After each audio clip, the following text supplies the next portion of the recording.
आज बात करेंगे 1995 की मूवी त्रिमूर्ति की। सुभाष घई की पहली फ्लॉप मूवी।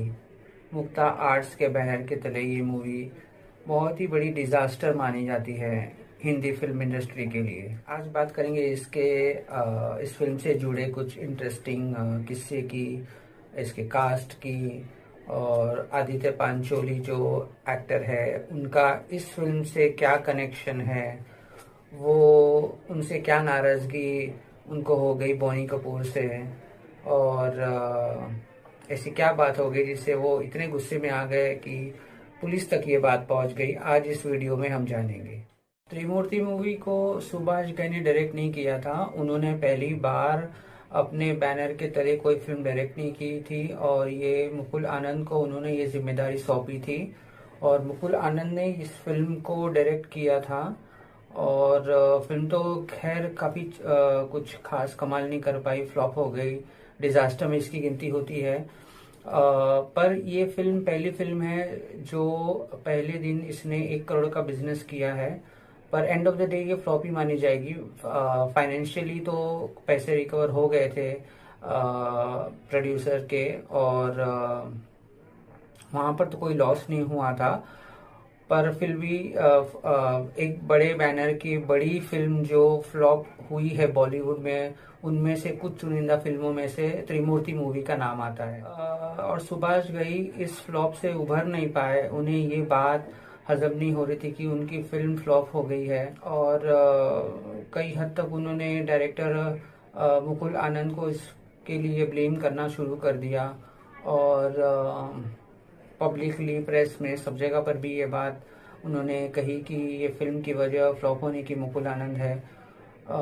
इस बात से मुकुल आनंद काफ़ी डिप्रेशन में चले गए, और उनको काफ़ी इस बात का बुरा लगा कि सारा ब्लेम उन पर किया जा रहा है। इवन जो राइटर थे त्रिमूर्ति फिल्म के, राजदान करके जो है करण राजदान, उन्होंने भी कुछ हद तक डायरेक्टर को ब्लेम किया इस फिल्म के फ्लॉप होने के लिए।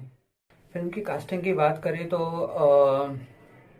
फिल्म में जो प्रिया तेंदुलकर ने जो रोल निभाया है वो लिखा था शबाना आजमी के लिए, पर करण राजदान जो प्रिया तेंदुलकर के हस्बैंड हैं, प्रिया तेंदुलकर को जब ये बात पता चली कि ऐसा कोई एक रोल है तो उन्होंने इंसिस्ट किया कि वो ये रोल करेंगी, तो इस तरह के से प्रिया तेंदुलकर को ये रोल मिला। बाकी स्टार कास्ट की बात करें तो संजय दत्त रोल करने वाले थे अनिल कपूर का, और ये फिल्म 1994 में क्रिसमस के टाइम पे रिलीज होने वाली थी। मगर संजय दत्त को जैसे कि आप जानते हो संजय दत्त ने कुछ वक्त जेल में गुजारा है, तो उसी दौरान ये सारे किस्से हो गए और उन्हें वो अवेलेबल नहीं थे शूटिंग के लिए। हालांकि उन्होंने 80-90% फिल्म कंप्लीट कर ली थी, पर उसके बाद वो शूट नहीं कर पाए और फिल्म डिले हुई, और दिसंबर 1995 में फिल्म जाके रिलीज हुई। तो ये एक वजह थी फिल्म के डिले होने की, और अनिल कपूर जो ओरिजिनल स्टार कास्ट के इसमें नहीं थे और उनको लाया गया ऑन बोर्ड और संजय दत्त का रोल ऑफर किया गया। तो इनफैक्ट सनी देओल का भी नाम आया था इसमें कि सनी देओल को भी ऑफर किया गया, मगर सनी देओल ने डिक्लाइन कर दिया ये रोल, और फिर फाइनली ये रोल गया अनिल कपूर को। फिल्म का इंटरेस्टिंग किस्सा आता है आदित्य पांचोली से। आदित्य पांचोली ने अपनी शुरुआत मेन स्ट्रीम हीरो के रूप में की थी, और तेजाब फिल्म जो एन चंद्रा बना रहे थे उसमें उनकी बात चल रही थी अनिल कपूर के रोल के लिए ऑपोजिट माधुरी। लेकिन आदित्य पांचोली के वर्जन के हिसाब से बोनी कपूर जो अनिल कपूर के भाई है, उन्होंने डर्टी गेम्स खेले और कुछ ऐसा किया कि जो उन्हें नहीं करना चाहिए था, और अपने भाई अनिल कपूर को ये रोल दिलवा दिया। इस बात से आदित्य पंचोली इतने नाराज हुए कि उन्होंने बोनी कपूर को फोन करके बहुत खरी खोटी सुनाई, और इनफैक्ट उन्होंने अपने एक दोस्त से ये काम करवाया। लगातार 1 हफ्ते तक उनको फोन करके धमकाते रहे, और उन्हीं पे सारा ब्लेम डाला कि तुम्हारी वजह से ये फिल्म मुझे नहीं मिली। और एक और बात यह है कि जब अनिल कपूर ये शूट कर रहे थे इस फिल्म के लिए, त्रिमूर्ति के लिए, तब विरासत मूवी जो 1997 में आई थी उसकी भी बात अनिल कपूर के साथ चल रही थी। और अनिल कपूर ने आदित्य पंचोली का नाम रिकमेंड किया था कि आदित्य पंचोली इस मूवी में काम करेंगे, जो रोल मिलिंद गुनाजी ने किया है। तो पर आगे जाके रिश्ता इतना खट्टा हो गया कि आदित्य पंचोली विरासत मूवी भी नहीं कर पाए रहे। एक हफ्ते तक फोन चालू रहा। ये बात इतनी बढ़ गई कि ये बात पुलिस तक पहुंच गई और पुलिस के छानबीन से ये पता चला, और आदित्य पंचोली ने कन्फेस भी किया कि वही ये करवा रहे थे, वही धमकी दे रहे थे। और उनमें इतना गुस्सा भरा था कि शायद वो खून ही कर बैठते पर खैर ये इतनी आगे तक तो बात नहीं पहुंची। पर ये एक मजेदार किस्सा है इस फिल्म से रिलेटेड।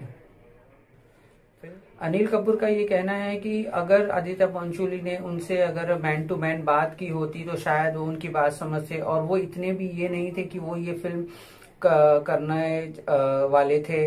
वो चाहे तो ये फिल्म छोड़ सकते थे उनके लिए, क्योंकि वो जानते हैं कि एक फिल्म इंडस्ट्री का स्ट्रगल क्या होता है। क्योंकि उन्होंने भी एज एन एक्स्ट्रा या एज एन छोटे मोटे रोल उन्होंने भी करके वो उस मुकाम पर पहुंचे थे अनिल कपूर। तो वो ये बात समझते कि फिल्म इंडस्ट्री का स्ट्रगल क्या होता है।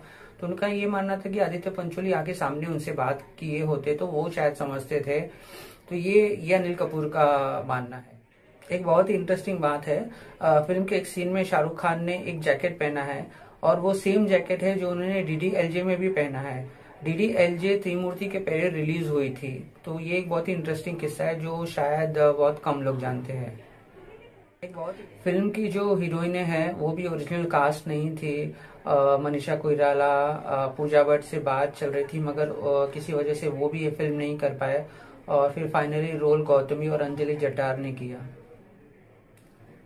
लक्ष्मीलाल प्यारेलाल जो हमेशा से मुक्ता आर्ट्स के साथ जुड़े थे, सुभाष घई के साथ जुड़े थे, ये one of the last film थी जो उन्होंने अपने करियर में की। इसके बाद जैसे दीवाना मस्ताना आई थी और एक दो फिल्में आई थी उनके चले जाने के बाद। तो ये one of the last film थी जो लक्ष्मीकांत प्यारेलाल ने मुक्ता आर्ट्स के लिए किए।